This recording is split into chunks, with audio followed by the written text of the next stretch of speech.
Hey friend, welcome to the BotBuhdy AI report. Today we've got a packed show for you. Meta's AI bet pays off at the top line, but Wall Street wanted more. Microsoft Azure just hit $100 billion.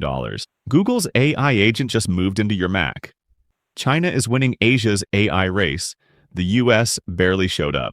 And finally, two companies now control 89% of all AI startup revenue. Let's get into it. Meta just dropped its Q2 2026 earnings, and the headline number is massive. Revenue hit $60.8 billion. That is a 28% jump from last year. Mark Zuckerberg's AI bet is printing money at the top line.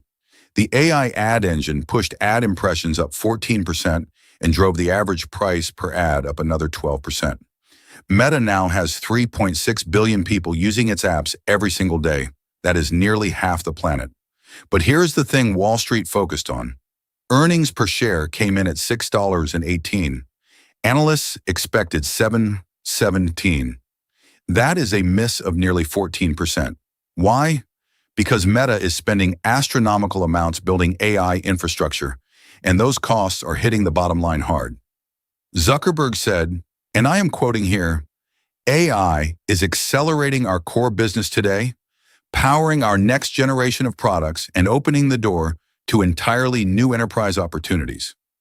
The results are already showing, and he is right about the revenue. But the question investors are asking is simple. When does all that spending turn into profit? Right now, AI is making Meta richer and leaner at the same time, and the market is not sure how to feel about that. Okay, this next one. I am genuinely excited about this. You are going to love it. Microsoft just made history. Azure, the company's cloud computing division, has crossed $100 billion in annual revenue for the very first time. No cloud provider has ever done that before. Not Amazon Web Services, not Google Cloud. Microsoft got there first. CEO Satya Nadella put it plainly. He said this year Azure surpassed $100 billion, and Microsoft 365 Copilot reached over 30 million paid seats, reflecting the confidence customers are placing in us to power their AI transformation. 30 million people are now paying for Microsoft's AI productivity suite. That is not trial users. That is paying customers. Now here is the context that makes this even more significant. Microsoft's stock was down 18% year-to-date heading into this report. Investors were nervous. There has been a real question hanging over every tech giant this year. Are these enormous AI infrastructure investments going to actually generate returns? Today, Microsoft answered that question with a $100 billion milestone. The AI cloud bet is paying off. All right, I want to flag this one. We should keep a close eye on where this goes. Google just pushed a major update to its Gemini app on Mac, and the headline feature is the kind of thing that makes you stop and think. Gemini Spark, which is Google's new personal AI agent for Mac, can now see what is on your screen, transcribe what you say in natural language, and combine both inputs to give you context-aware responses. Speak naturally, it reads your screen. Look at a document, it knows what you're working on. Ask a question, it already has the context. The Gemini Mac app only launched in April. It went from basic chatbot to full desktop agent in about 3 months. This was first shown off at Google I/O and is now rolling out to all users globally. Here is why this matters beyond the feature itself. OpenAI has a presence on Mac, Anthropic has a presence on Mac. Now Google has a full agent on Mac. The battle to become the AI layer that sits on top of your computer has officially become a three-way war, and all three are moving at a speed that would have seemed impossible even a year ago. Now this one is a little concerning. This is something we should all be paying attention to. This one should alarm you. At the APEC Digital Week Summit held in Chengdu, China on July 23rd, something significant happened that barely made headlines in the US.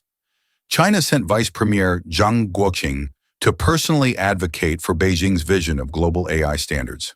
The United States? According to CNBC's analysis, the US left almost no public trace of its involvement. And the result?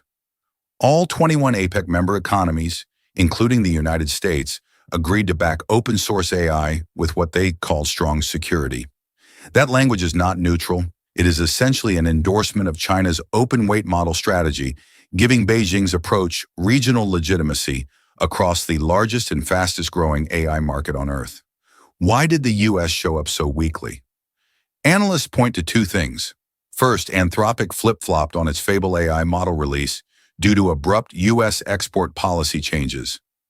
That kind of policy whiplash makes American companies look unreliable to Asian partners.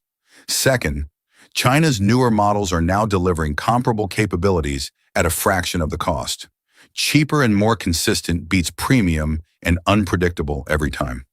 America's strategy was to prevent China from becoming Asia's primary AI supplier. That strategy is failing. Now this next story really got me thinking. This could change everything. Here is a number that should change how you think about the AI industry. According to new data from The Information, Anthropic and OpenAI now account for 89% of all AI startup revenues. Combined, that leaves 11% for everyone else. Think about how many AI companies exist right now. Hundreds of them have raised hundreds of millions of dollars. There are AI coding tools, AI legal tools, AI healthcare companies, AI customer service platforms, hundreds of well-funded bets. And all of them together are competing over 11% of the market. This is not unusual if you zoom out. This is exactly what happened with cloud computing. Amazon Web Services dominated first, then Azure and Google Cloud caught up, and eventually the three of them absorbed most of enterprise cloud spending. The smaller players got squeezed out or acquired. Analysts quoted by The Information say AI is following the same consolidation curve, just at a much faster speed. The window to become a third meaningful AI platform may already be closing.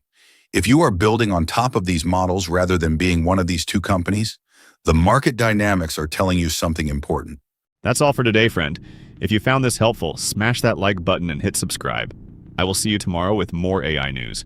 Until then, stay curious, stay informed, and remember, leverage your intelligence.